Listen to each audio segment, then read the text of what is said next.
این یک کفتار خالدار است.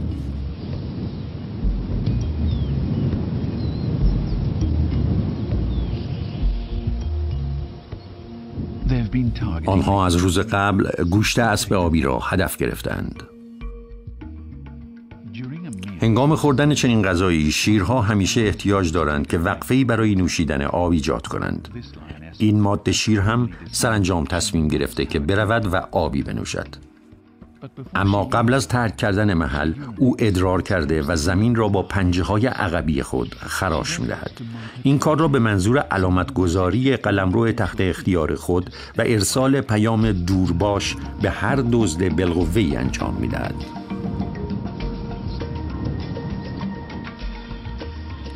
اما نگران ترک کردن موهبتی است که به دست آورده.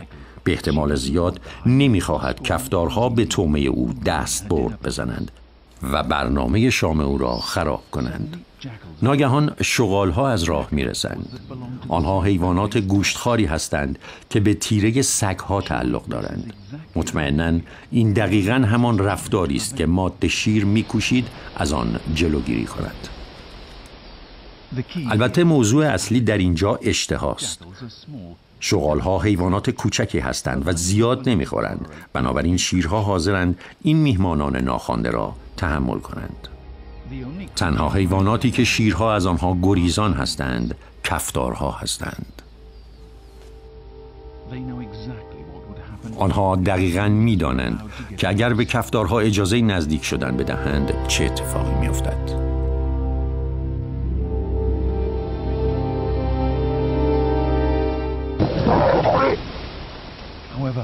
البته کفتارها تنها حیوانات مشکل آفرینی نیستند که او باید با آنها دست و پنجه نرم کند.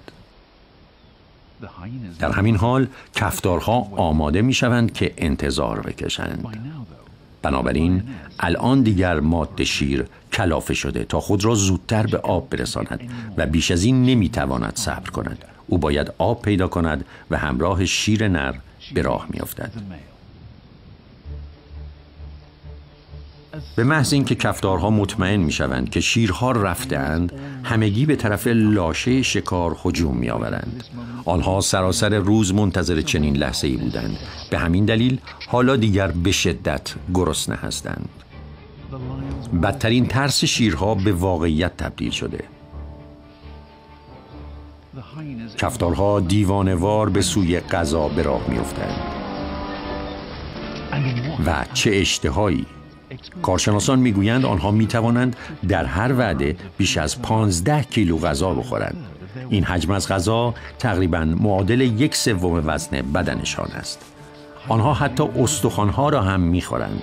کفتارها هیچ چیزی بر جای نمیگذارند. آنها به مردارخوارهای جلگه شهرت دارند.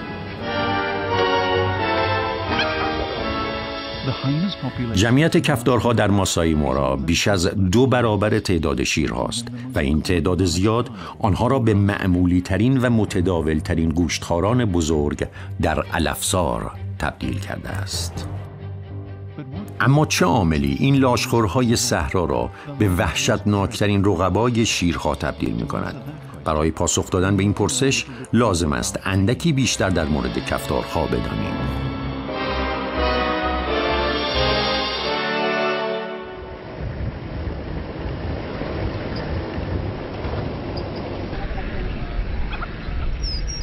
صبح زود گروه تحقیقاتی کفتارها از راه می رسند. آنها قصد دارند پاسخ برخی پرسش‌ها را بیابند. اعضای این گروه طی 25 سال کفتارهای ماسایی مارا را ردیابی کرده و از نزدیک مورد بررسی قرار دادند. پروژه تحقیقاتی آنها طی چند سال باعث شده که اعضای گروه شناخت بهتری از سبک زندگی و ساختار نقشه‌های آنها به دست بیاورند. آنها یکی از گروه‌هایی را بازدید می‌کنند که مدت زیادی است اعضای آن را مورد بررسی قرار دادند. طول بدن کفتارها ممکن است تا 170 سانتی متر رشد کرده و وزنشان بالای 80 کیلوگرم برسد. آنها که اندکی بزرگتر از یوزپلنگ‌ها هستند، بعد از شیرها بزرگترین حیوانات گوشتخوار جلگه محسوب می‌شوند. این کفتار با بدنی گرد و چاق یک مادر است. در واقع کفتارهای ماده از نرها بزرگتر و قویتر هستند. در گروه هم ماده ها تسلط و برتری بیشتری نسبت به نرها دارند. بنابراین وقتی کفتار نری از سلسله مراتب پایینتر به یک ماده نزدیک می شود، نر عصبی و دستپاچه راه را برای کفتار ماده باز می کند و از سر راه او کنار می رود. گروه‌ها و دستجات کفتارها معمولاً بین 20 تا 80 عضو دارند. این لانه است که برای پرورش بچه‌ها مورد استفاده قرار می گیرد. این مرکز و محور گروه است. البته کفتارهای مادر معمولاً فقط از توله‌های خودشان مراقبت می‌کنند. تجمع در اینجا برای بزرگ کردن بچه‌هایشان نوعی دفاع است و خطر حمله حیوانات وحشی و شکارچی به توله‌ها را به حداقل می‌رساند.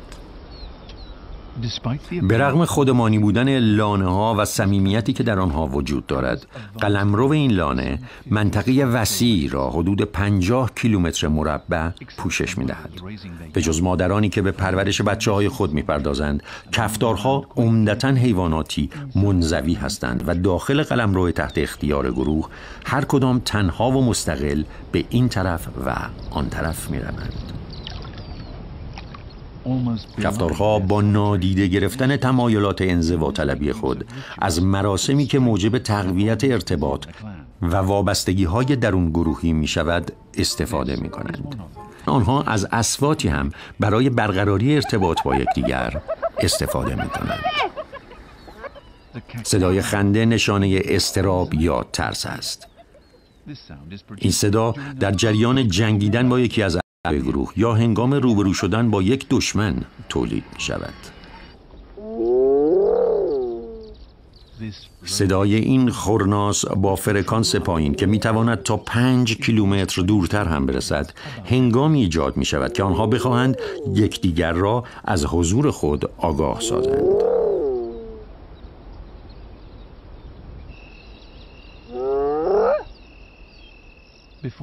قبل از طلوع آفتاب صدایی شنیده می شود که اندکی متفاوت است. این صدا که از نظر افزایش فرکانس آن مورد توجه است، هنگامی تولید می شود که کفتار بخواهد سایر اعضای گروهش را از خطرها آگاه کند یا شاید حتی بخواهد دیگران را از فرصتی که پیش آمده با خبر سازد. این بار فرصتی که پیش آمده وجود یک ماده شیر در پشت بوته ها و علف هاست.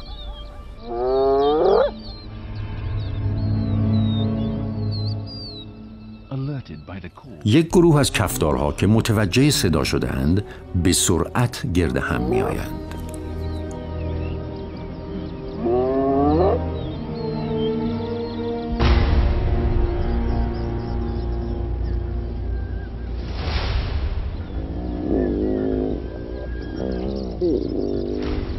بیش از 20 کفتار جمع شدند و اکنون آن ماده شیر آسیب پذیر را دور می کنند.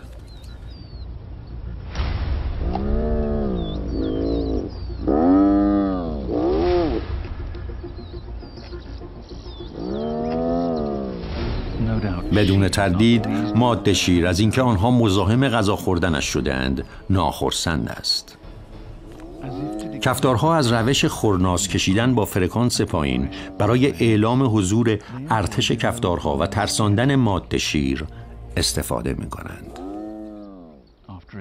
پس از یک دوره وقفه و سکون پر از اضطراب بین دو طرف، ماده شیر تصمیم می گیرد آنجا را ترک کند. سرانجام تهدید و ارعاب کافی بود تا شیر به این نتیجه برسد که ترک کردن آن محل کار عاقلانه تری است. با وجود این، قبل از حمله ور شدن به گوشت، کفتارها می‌خواهند کاملا خیالشان راحت شود که از شر ماده شیر خلاص شدند.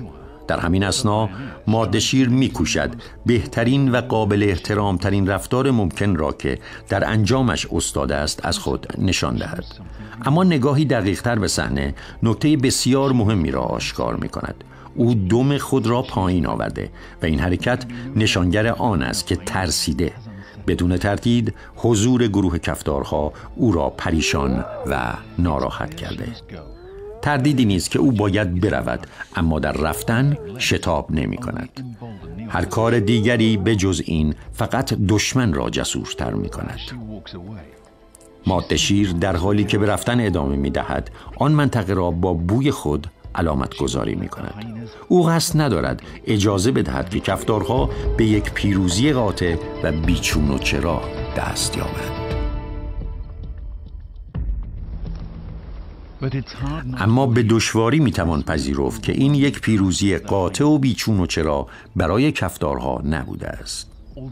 گرچه معمولاً کفتارها موجودات خودکفایی هستند، تحت شرایط سخت و بحرانی به صورت گروهی حمله می کنند و در هماهنگی با یکدیگر چنان قدرتی به دست می آورند که می توانند حتی یک شیر را هم وادار به عقب نشینی کنند. این یک شکست واضح برای ماده شیر است، اما در قدرت و اصالت او هیچ تردیدی وجود ندارد. کفتارها جسورانه با شیرها مبارزه می کنند و در این مورد خاص به پیروزی دست می یابند. کفتارها اصلی ترین دشمنان شیرها هستند. کفتارها هم به نوبه خود شکارچیان فوق‌العاده‌ای هستند. یک بز کوهی کوچک مورد حمله قرار گرفته و این ستیزی نابرابر است و شکست بز کوهی گریز ناپذیر.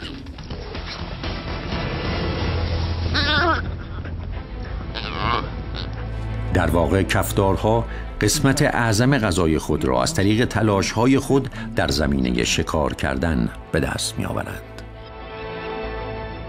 کفتارها عموماً حیواناتی شبرو هستند و اکثر شکارهای خود را بعد از تاریک شدن هوا انجام می‌دهند. به همین دلیل است که بسیاری از افراد نمی‌دانند آنها چنین شکارچیان ماهری هستند.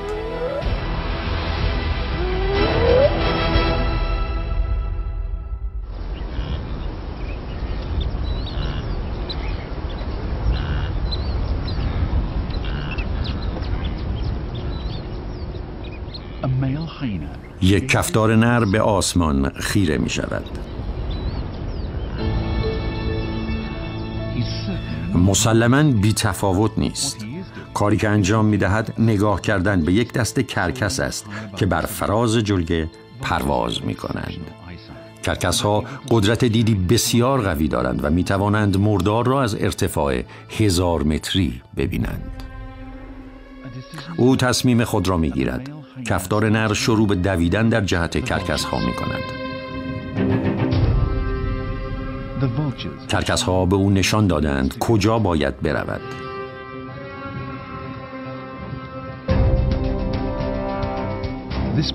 امیدوار است که این طعمه فقط به خودش تعلق داشته باشد. او کرکس ها را از آن محل دور می کند. تقسیم کردن غنیمت جزو اصول اخلاقیش نیست. اما بعد یکی از اعضای گروه از راه می رسد. به احتمال زیاد او هم با دیدن کرکس ها محل آن مردار را یافته است. ناگهان کفتار نری که اول اینجا بود دیگر مشاهده نمی شود. بیایید صحنه را یک بار دیگر تماشا کنیم. درست در لحظه ای که آن عضو گروه پدیدار می شود، کفتار نر ناپدید می گردد. به یاد بیاورید که این اوج مادر سالاری است و کفتارهای ماده در همه چیز از اولویت مطلق برخوردارند. این کفتار نر هم نمیتواند به طعمه نزدیک شود. رعایت دقیق و اکید سلسله مراتب نقشی حیاتی در حفظ نظم و نظام گروه ایفا می کند. کفتار نری که از خوردن غذایی که خودش یافته بود محروم شده به جایگزین دیگری احتیاج دارد. آیا چیزی پیدا کرده؟